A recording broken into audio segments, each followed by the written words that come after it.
Welcome to Michelle's Making. Hope you're ready for coffee, crafts, cookies, and cocktails. Let's get going. Welcome and welcome back to those of you who are returning. I really do appreciate that. I hope you like the video. Give it a thumbs up. If you haven't already, please subscribe, share with your family and friends. Turn on the notification bell so you can be notified when that new upload occurs every Friday. Today, lots of celebrations of the day.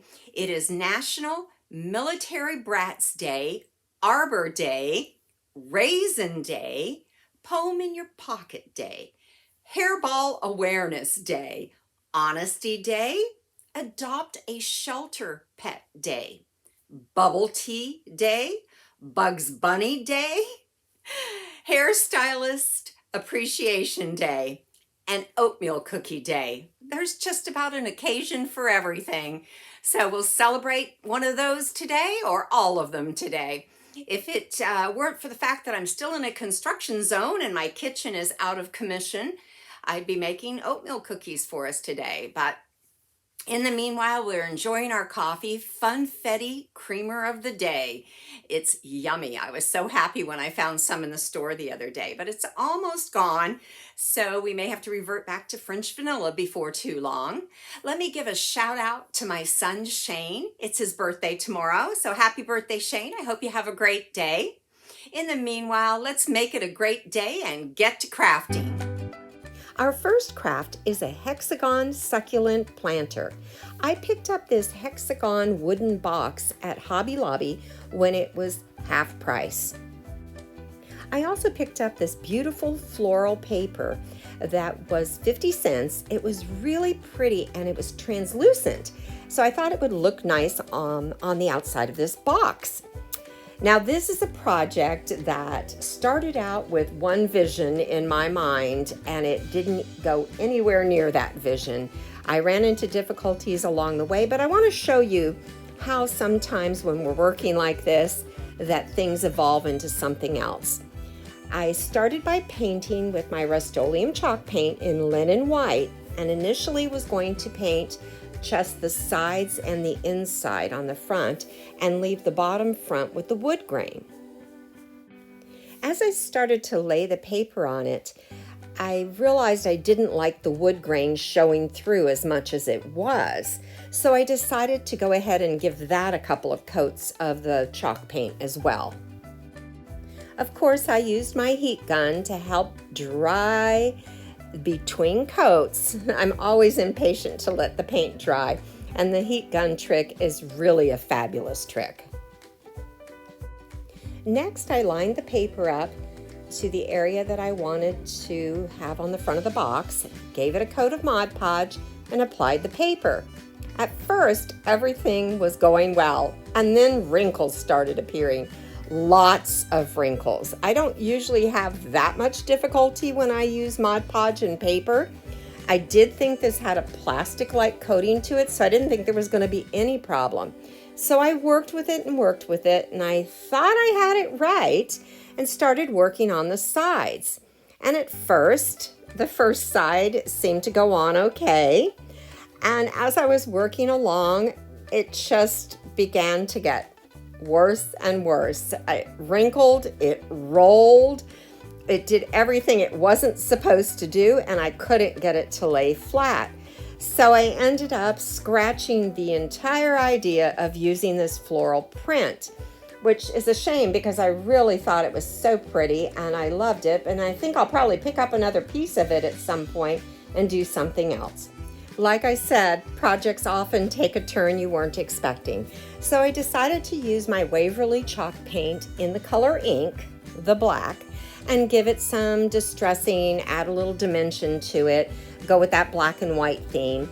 And with this, as with any colors that you're blending together, it can become a layering thing. You can try a little, see how dark you want to go with one color.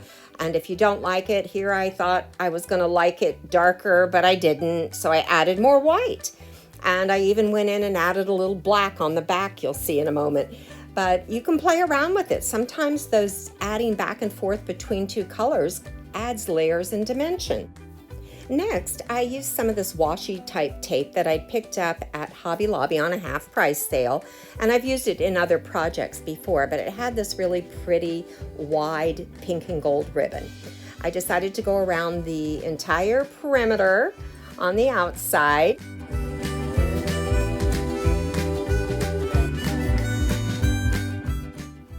I really like geometric shapes, so I decided I wanted to emphasize the shape a little bit on the bottom and the front. So I took the narrow washi type tape, also in the pink and gold, and outlined the geometric triangular shapes at the bottom. I really did like the way this is starting to look, and it's so very different from the floral type envision I had at the beginning, switching over to a completely opposite geometric vision.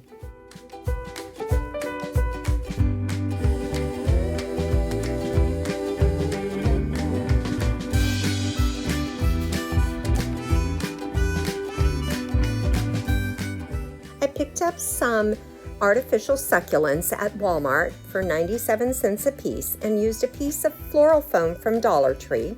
The piece of foam fit in snugly, which was nice, but it was a little too tall, so I cut down a piece of it and inserted it back in the box and then inserted the succulents.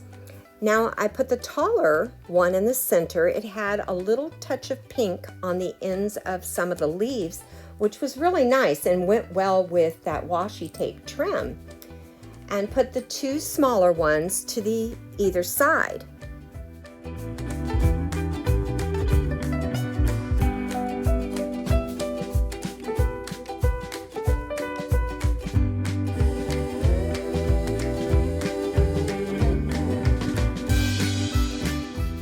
I picked up some green floral moss at Walmart and decided to place that around the succulents.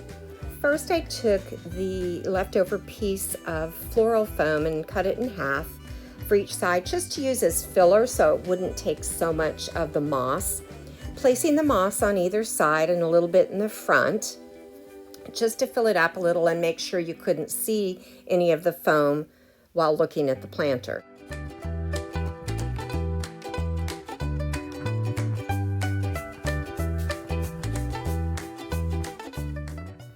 And there it is, our Hexagon succulent planter. Our next craft is a thrifted pillar stand that I made using a small wooden base piece that I picked up at Hobby Lobby and a candlestick that I had thrifted from Goodwill when the white tags were half price. I took off the bottom piece of felt and decided to flip the piece over. As I mentioned, I like geometric shapes and I do like sometimes contrasting shapes, so I did go back and forth between gluing the bottom, the square to the square, but decided to go for flipping it over and having the square on the top and the square on the bottom. I didn't want it to look too symmetrical, so I decided to turn the candlestick a little so that the square on the top and the bottom actually were opposite of each other. I felt like that added a little character and dimension to it. Now these little pots, they're like little wooden flower pots I had picked up at Hobby Lobby, I thought would be perfect for feet on the pillar stand. And there was a little hole in the bottom of it that I could screw them in quite easily. So I took a small wooden screw and screwed each of the little pots into the corner of the base.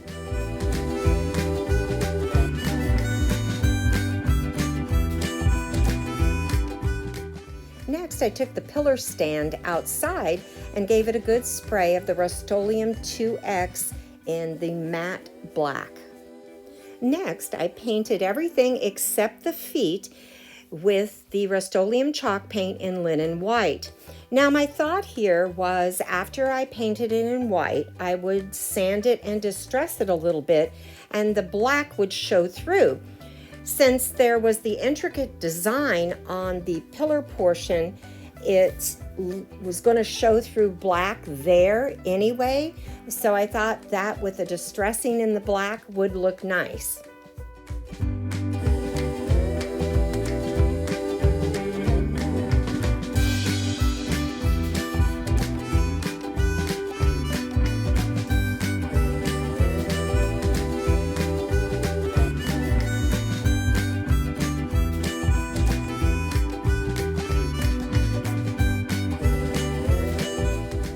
Next, I took my sandpaper and went along the edges and the corners and a little on the intricate design portion.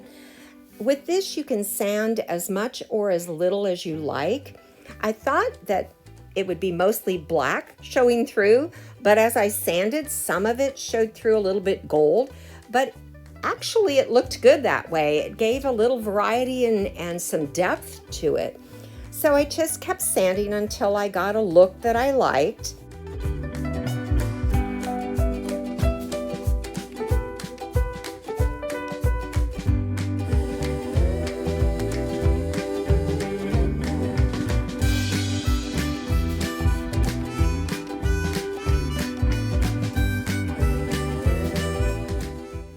I then took my foam sanding block and used that on the flat surfaces. It worked a little better than the sandpaper alone, but I gave some distressing to the bottom and also to the top.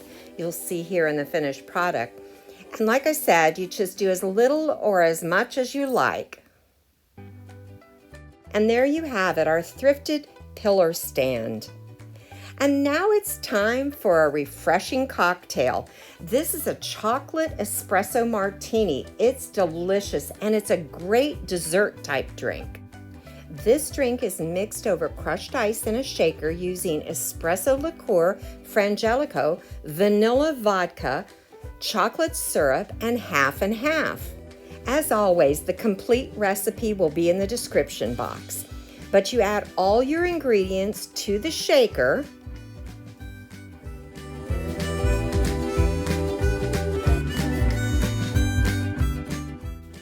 Next, you shake, shake, shake until well chilled and pour into your chilled martini glass. And the only thing left from here is to enjoy. A chocolate espresso martini. Well, folks, that's it for another week. Thank you so much for sticking with me. I hope you've enjoyed it. Thumbs up, subscribe, share with family and friends, help the channel grow. I really do appreciate that. In the meanwhile, let's make it a great week. Don't forget to take time to stop and smell the coffee. See you next Friday.